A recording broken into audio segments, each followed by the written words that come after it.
Olá pessoal, uma boa tarde para quem está chegando aqui. Vou nessa transmissão ao vivo aqui no canal Nuvem News para comentar hoje sobre o submarino da Ocean Gate, o submarino Titan, aquele que desceu para verificar os destroços, para visitar os destroços do Titanic e acabou tendo um fim catastrófico por meio de uma explosão, ou melhor, uma implosão. Claro, eu não vou me ater a narrar os fatos porque todo mundo viu o que aconteceu, né?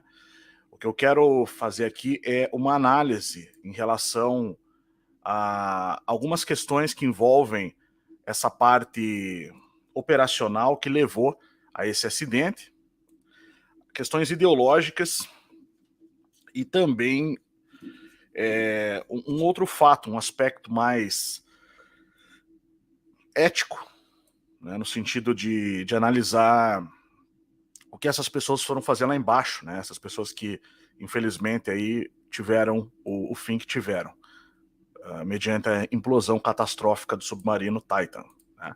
Deixa eu mostrar aqui uma imagem para vocês. Bom, primeiro ponto, a gente sabe que essa empresa, Ocean Gate, né, ela optou por materiais mais baratos para reduzir custos, né? E o Stockton Rush decidiu trocar submersível de aço por protótipo de titânio de fibra de carbono, um material mais leve, mas ainda imprevisível, uma vez que era um protótipo, né? Então esse Stockton Rush era o CEO da Ocean Gate, tá?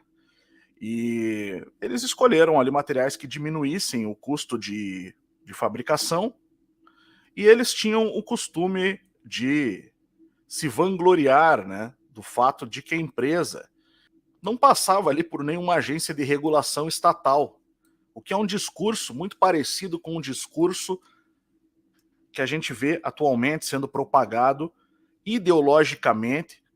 É um discurso que ele nasce de bolhas ideológicas que provém aí do anarcocapitalismo, que a gente já percebeu que de anarco ele não tem nada, né? Ele é simplesmente uma fachada, esse termo anarco é simplesmente uma fachada para defender um discurso anti-Estado-nação e pró-sistema financeiro internacional, pró-grandes tubarões da economia, né? Então, de fato, essa empresa não se submeteu a nenhuma agência de regulação estatal e aconteceu o que aconteceu. 5 pessoas estavam lá. O custo para se descer nessa expedição é de $1 milhão. Cada visitante ali pagou em torno de $250 mil e desceram. Só que quando o navio afundou, o que aconteceu? O submarino afundou, o que aconteceu? O submarino desceu, né, primeiramente. Hoje já se tem informações de que eles perceberam que tinha alguma coisa errada, tentaram reverter para subir, soltaram pesos para subir, e nesse momento o Titan perdeu o contato com a base, perdeu o contato com a superfície, e ali é provavelmente nesse momento que aconteceu o acidente, né? A questão é quanto custou a operação, quanto custou a operação de resgate, tá? No dia 24 de junho, perdão, já estava em $6,5 milhões, segundo o jornal espanhol, que divulgou que até quinta-feira, na época ainda da busca, né, já estava em $6,5 milhões o custo para se resgatar. Porque assim, essa é a diferença entre idealismo e realismo. O idealismo vem com essa baboseira, porque nós não precisamos do Estado, porque nós não precisamos de agências de regulação estatal, porque nós não precisamos de nada. Nós fazemos o que nós queremos, desde que a gente possa pagar por isso. Esse é o discurso ideológico. Nós assinamos contratos. Esse é o discurso ideológico. Só que, na realidade, quando acontece uma situação dessa, quem tem que intervir, quem tem que fazer o resgate? Você viu uma mobilização de diversos governos, de diversas nações. O governo é um detalhe, porque o governo é um grupo que administra o Estado por um período de tempo, um curto período de tempo, nas nossas democracias. Então, ele não é um dono do Estado. Governo e Estado são coisas bem diferentes, é preciso entender isso. O Estado é permanente, o governo é transitório, o governo é uma equipe de administração. Isso leva a um outro debate, a questão das privatizações, né? Será que um administrador temporário que é contratado para administrar por 4 anos tem o direito de vender estruturas permanentes de um Estado permanente, que muitas vezes foram construídas, as estatais me refiro, com dinheiro de impostos de várias gerações, com o objetivo de beneficiar aquele Estado-nação, de fortalecer aquela população em setores estratégicos, setores de defesa, setores de energia, setores que são essenciais para manter a estabilidade, para manter aquilo que se entende como direito natural de um indivíduo, que quem garante é o Estado. Essa é a questão, no final das contas. Mas o que aconteceu foi que o anarcocapitalismo foi implodido, literalmente, por 2 fatores. Pelo realismo e pelo fato de que, como em toda situação, o discurso anti-Estado ele só vale até o momento em que alguém que tem esse discurso, que propaga esse discurso, como é o caso da empresa, não falo dos turistas em si, porque eu não sei o que cada um ali pensava e defendia, mas da empresa que provocou essa situação, né, criou uma situação devido a uma ausência de intervenção do Estado, de intervenção de uma agência regulatória que poderia, sim, analisar se aquele submersível era seguro ou não. Como acontece com qualquer avião, helicóptero, qualquer veículo que passa a circular aí em áreas ou zonas administradas pelo Estado de um país, seja uma via pública, seja o céu, seja o espaço aéreo. Como se trata de uma área que é internacional, oceano, né? Aí não há controle, mas na hora que acontece o acidente, a quem eles apelam? É como no vídeo que eu mostrei recentemente, do anarcocapitalista, ou anarco-conservador, sei lá, Paulo Cogos, que estava lá numa manifestação defendendo o então ou melhor, o agora ex-presidente, e aí alguém falou alguma coisa que ele não gostou, ele foi chamar a polícia. Né? Ué, mas você não é contra o Estado, então por que você está apelando ao aparato repressivo ou coercitivo estatal?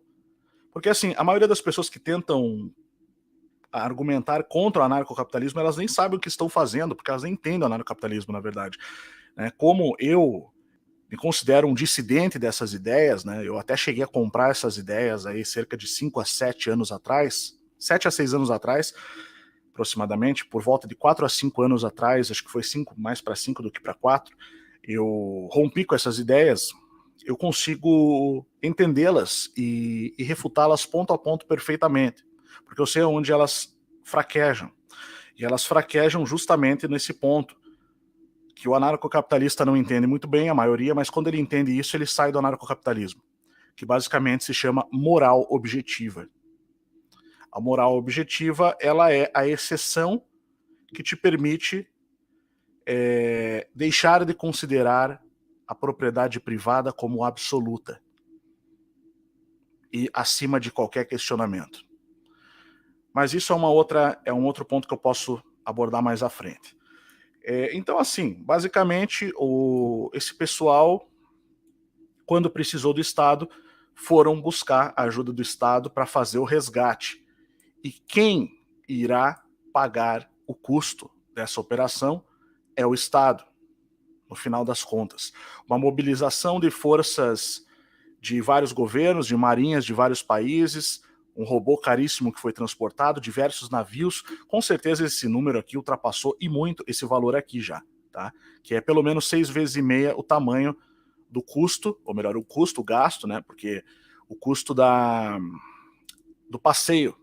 Só que esse custo do passeio aqui de 1,1 milhão de reais aproximadamente por pessoa, ou $1 milhão no total, para o OceanGate fazer a expedição, é um custo relativo, é o custo que eles já incluem ali toda a sua operação e o seu lucro, que não deve ser pouco, evidentemente. A gente sabe que a empresa usava um controle lá de videogame ridículo, né, para fazer enfim, não tinha segurança nenhuma, não tinha garantia nenhuma. Quando você constrói um avião, você precisa passar pelas agências de verificação de qualidade. Normal. As pessoas vão pagar por aquele serviço. Esses pagamentos, eles são pagamentos que são feitos dentro de um país, portanto, sujeito às leis de um país. Quando um acidente desse acontece, você tem duas opções. Se você é um idealista anarcocapitalista, por exemplo, um ANCAP, você tem duas opções. Então, ou você joga a sua ideologia furada no lixo, na descarga e da descarga, né? E vai pedir ajuda do Estado para bancar, para fazer o resgate, e isso é ser realista, né? Deixa de ser uma pessoa ideológica para ser uma pessoa realista. Ideologia vem de ideia, então você vive a partir de uma ideia, de um ideal que você acredita, mas não a partir da realidade. O realista não, ele vive a partir da realidade.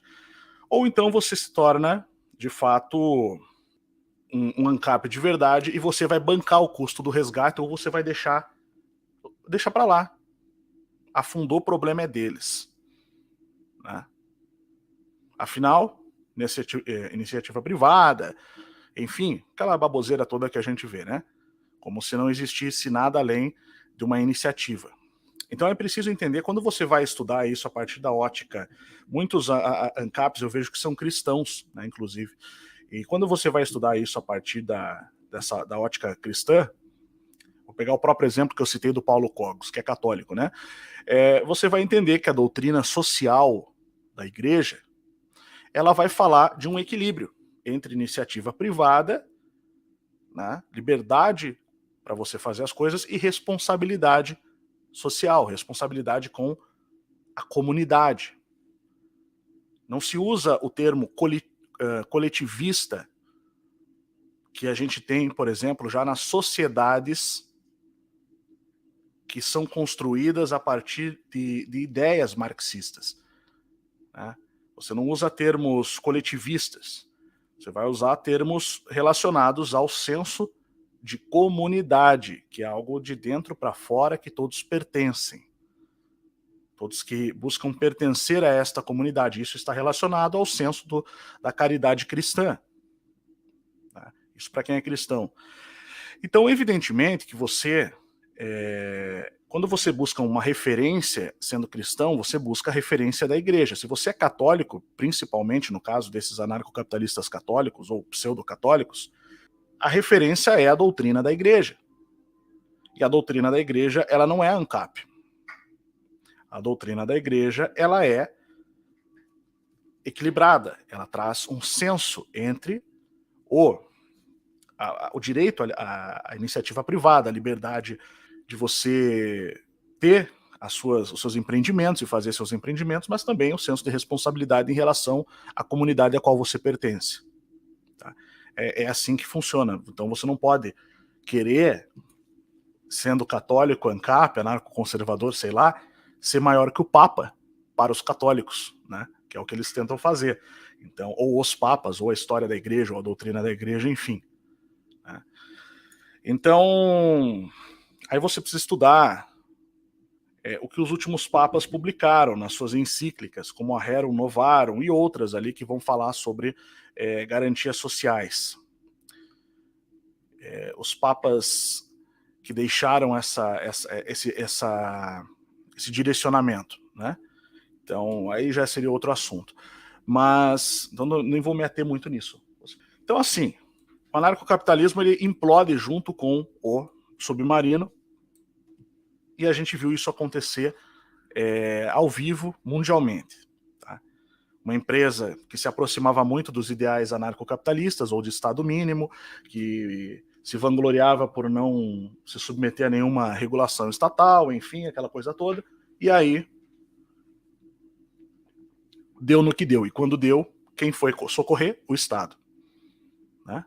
Então, acabou.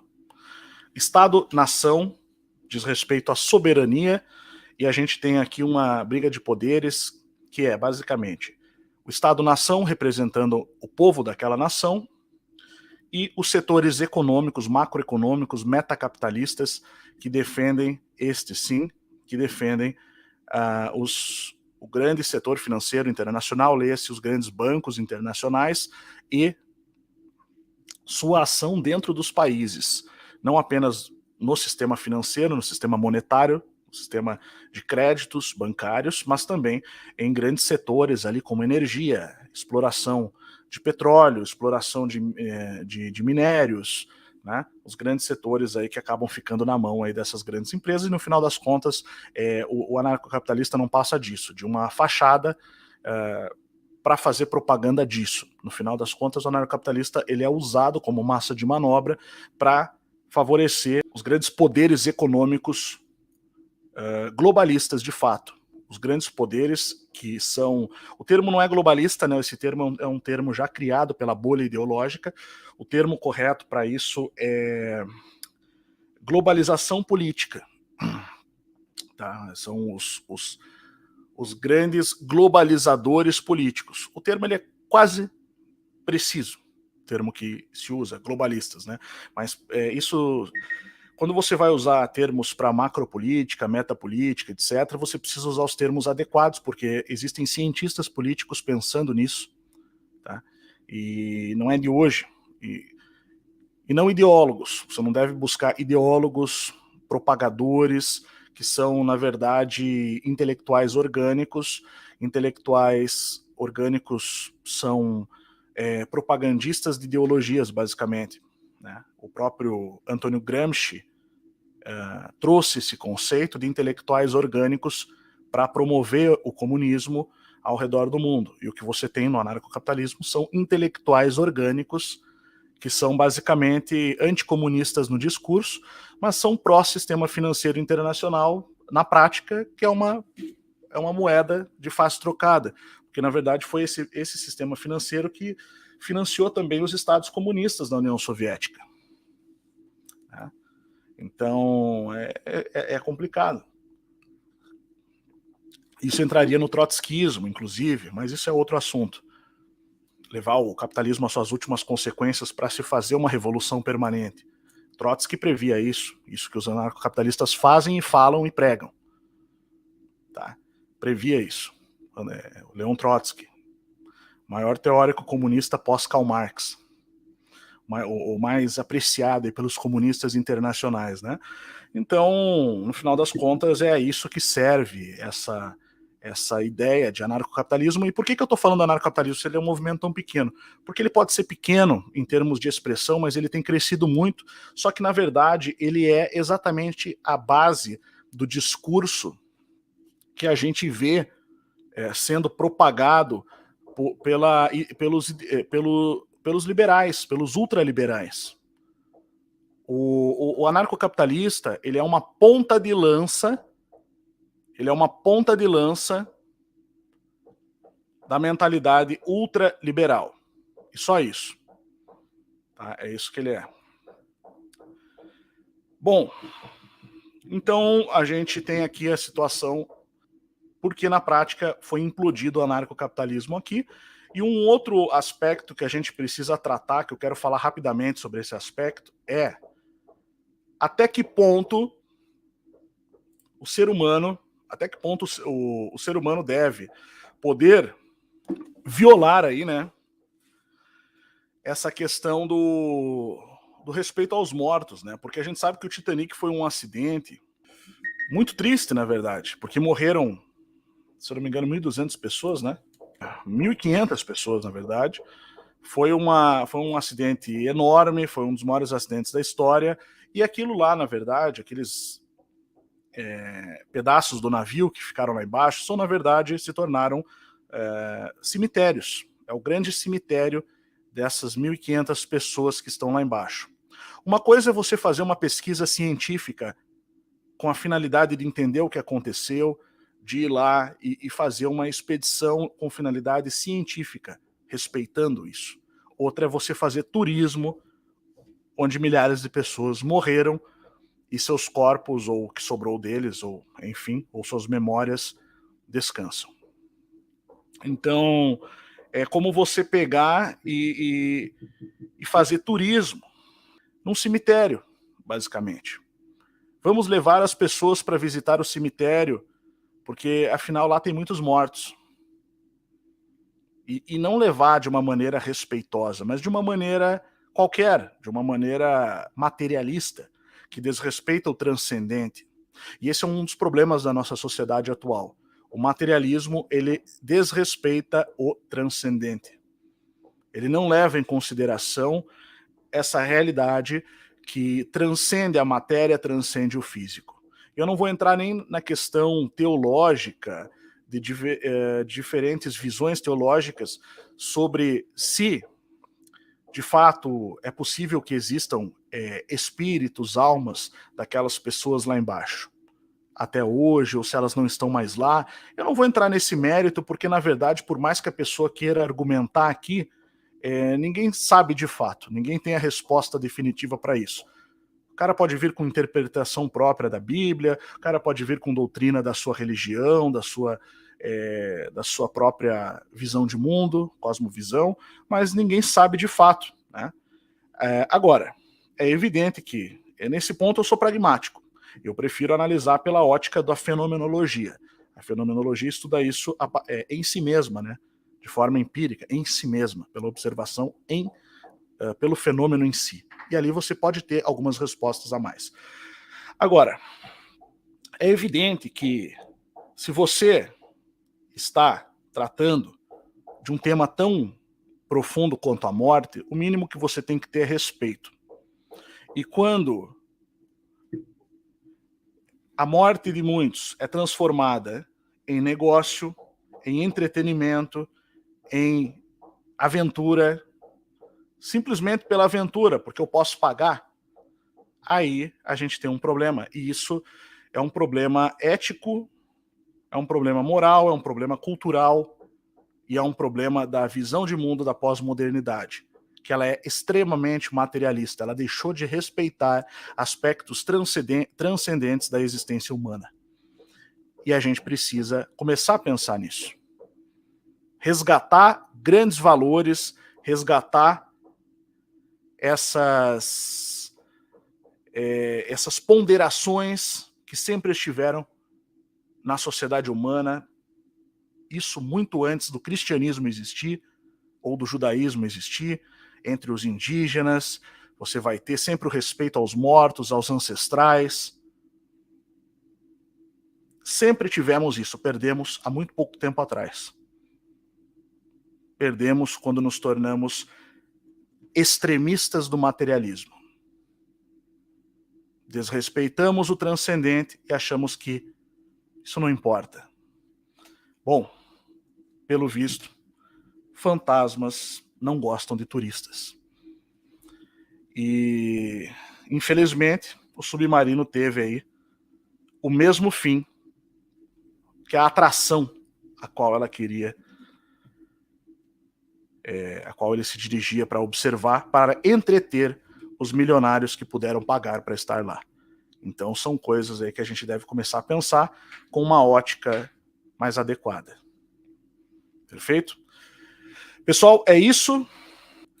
Rodrigo Medeiros comentou aqui, o vídeo refutando o anarcocapitalismo foi um dos mais importantes para avançar no discurso político, idealismo versus realismo. Esse é o ponto, na verdade.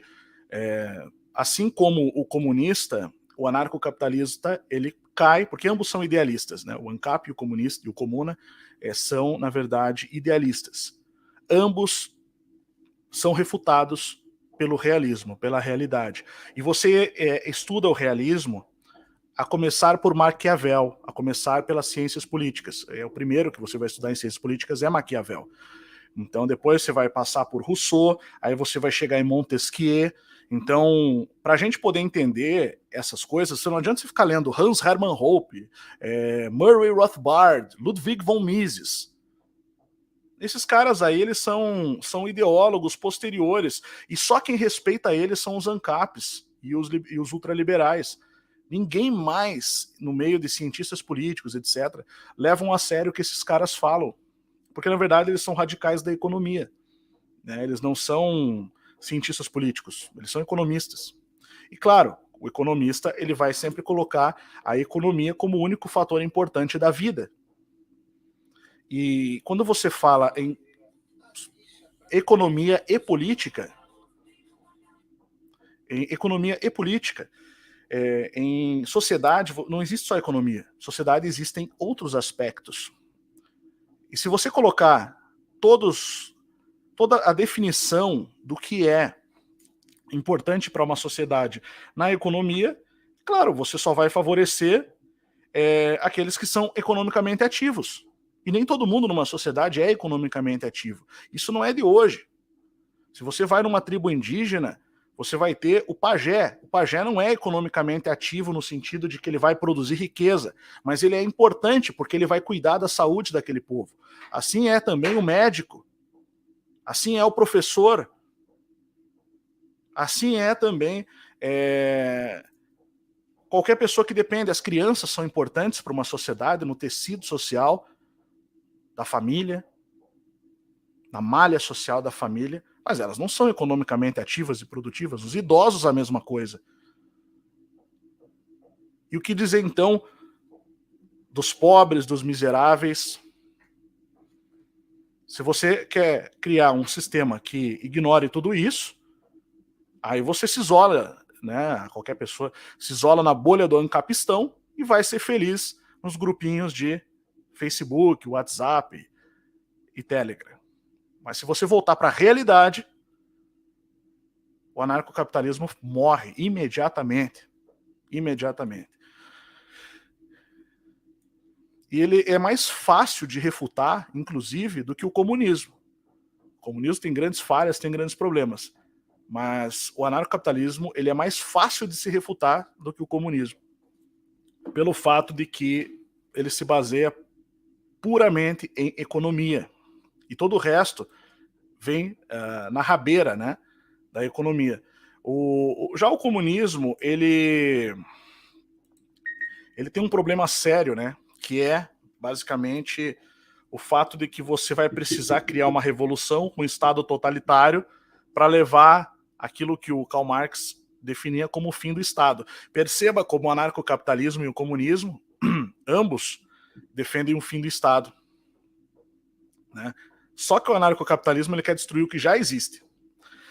O comunista não, ele quer tomar conta de tudo para depois implodir ele por dentro, para depois acabar, quando não precisar mais do Estado. Quer dizer, ele é contraditório, em essência ele é contraditório.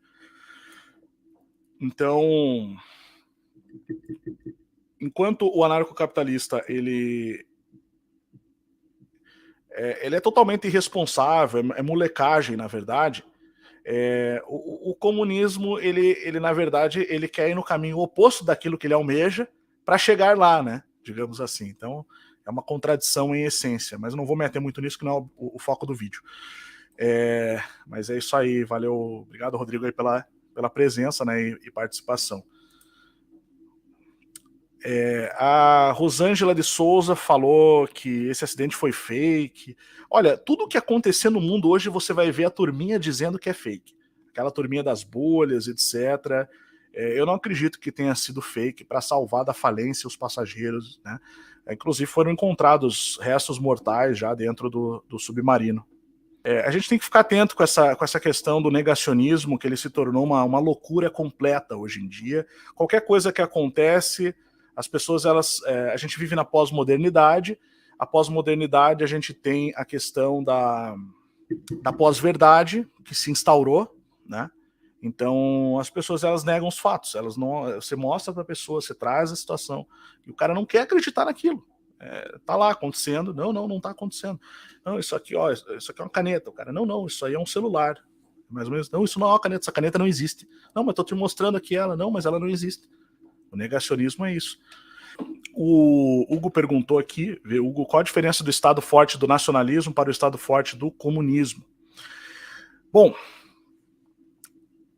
veja, primeiro que o comunismo ele é uma revolução internacional, tanto que os encontros comunistas eles são internacionais comunistas, né? Então eles querem levar o mundo, na verdade é um império. A mentalidade comunista é muito parecida com a mentalidade de expansão de império, porque eles querem impor aquela ideologia no maior lugar, no maior quantidade de territórios possíveis, né? Já o nacionalismo não. Só que assim, é preciso tomar cuidado, porque se você pegar o Estado forte no nacionalismo, naqueles moldes pós-Segunda Guerra Mundial, ou melhor, anteriores à Segunda Guerra Mundial também, porque assim começa antes, né? Mas ele continua depois em alguns locais, como na Espanha, por exemplo, enfim.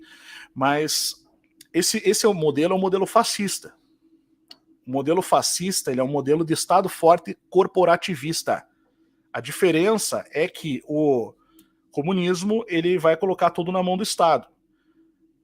O Estado vai tomar conta de tudo, da economia, dos meios de produção, das fábricas, tudo. Ele vai estatizar mesmo debaixo daquela elite revolucionária que se torna elite política e também econômica, né? Já no Estado forte nacionalista / fascista, né, você vai ter o Estado forte, uma elite estatal muito poderosa, mas uma parceria com os grandes capitalistas, com os grandes industrialistas, com algumas empresas que serão favorecidas, e ali você tem o chamado corporativismo, que é muito característico do fascismo, e pelo fato do fascismo ter a questão da propriedade privada e do comunismo não, comunismo você tem benesses, né? O pessoal fica lá esnobando, esbanjando, na verdade, né? Os grandes líderes das revoluções comunistas, esbanjando com o dinheiro do Estado. Já no fascismo, não, você tem patrimonialismo. Você tem patrimonialismo. O que é isso? É usar o Estado para adquirir mais patrimônio. Então é isso que a gente teve no Brasil, na ditadura militar. Os grandes militares, economistas, poderia dar o exemplo do pessoal que era ministro da Fazenda, cuidava da Petrobras e depois se tornou donos aí de grupos, né, como não vou citar o nome, mas poderia citar Grupo Ultras, né? Ultragás, Posto Ipiranga, etc. Isso aí tudo começou na Revolução Militar e isso é fruto do patrimonialismo. Então o que acontece? Usa-se o Estado e a influência e poder político para adquirir patrimônio. Esse é um dos maiores problemas que deve ser analisado na democracia atualmente, nos países que valorizam o Estado democrático de direito. É combater o patrimonialismo. Então isso nos governos nacionalistas / fascistas, você tinha isso muito forte. Então, agora, esse Estado forte, os estados fortes que surgem após isso tudo, por que eu falo que a verdadeira quarta teoria política não é aquela de Dugin, aquela lá é uma ideologia também, ele mesmo fala que ela pode acontecer ou não, ou seja, ela não é realista, ela é, na verdade, um retrocesso a uma mescla das duas anteriores, do socialismo e do fascismo, né? A verdadeira é o Estado democrático de direito, porque o Estado democrático de direito é o que veio depois. Só que ele tem elementos do nacionalismo, ele pode ter elementos do nacionalismo, quando você tem um Estado que investe na soberania da sua economia e principalmente no desenvolvimento da estrutura de base do Estado-nação. Estado-nação. Então isso é desenvolver um país de uma maneira sólida. Ele tem essa questão do corporativismo em um certo nível? Tem. O Brasil tem, né? Você tem empresas que gozam de monopólios. Tem um pouquinho de socialismo? Tem. Tem medidas que são assistencialistas. Tem sistemas de saúde pública.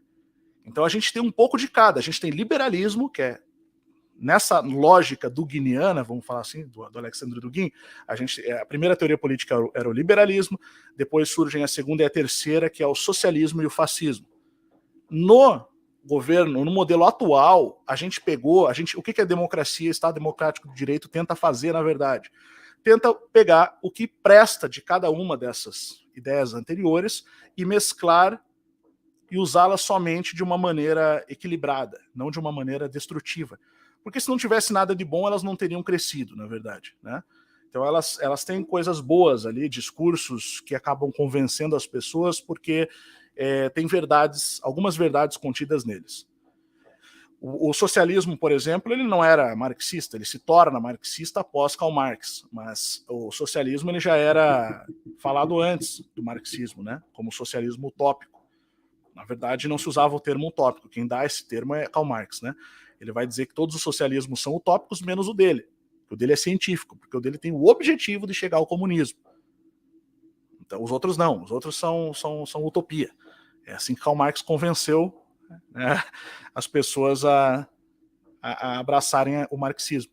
Mas, basicamente, o que a gente tem hoje é um pouco de cada.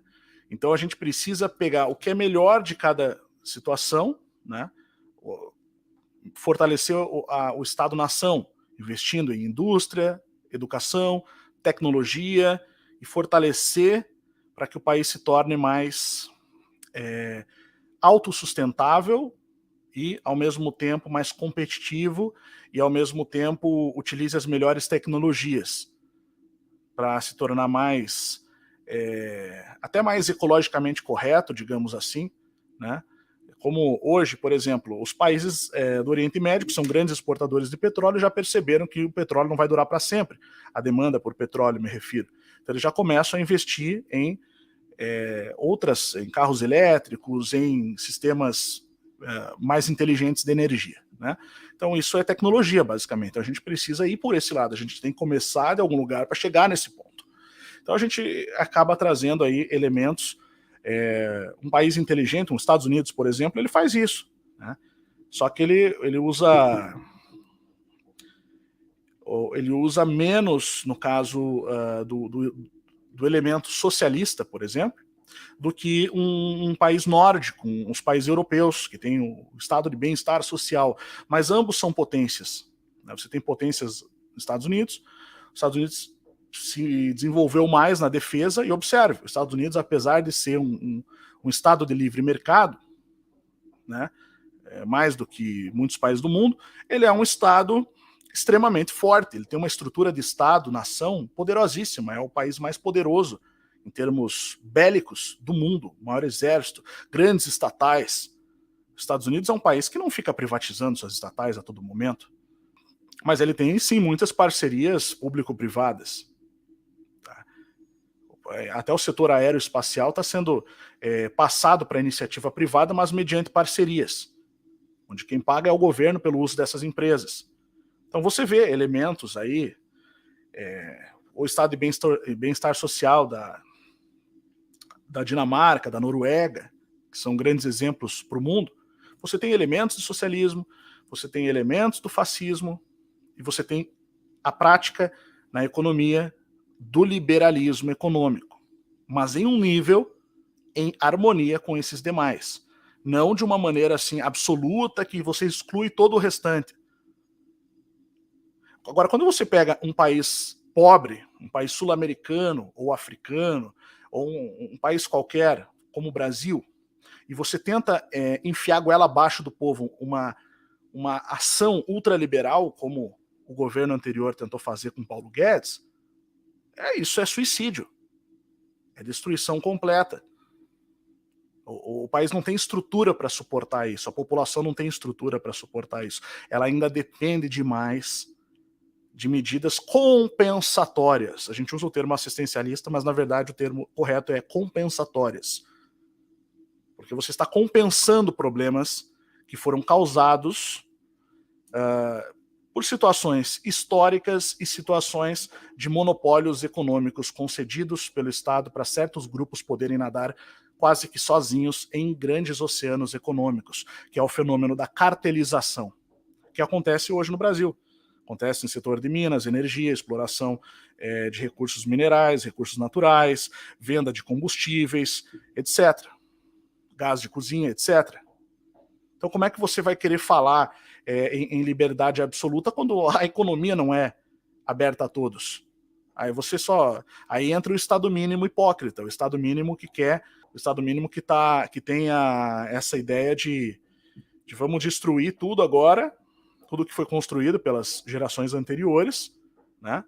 Vamos destruir tudo e vamos vender o mais rápido possível, vamos lucrar alguma coisa, que é o que a gente tem hoje aí com esses governos aí que vão surgindo.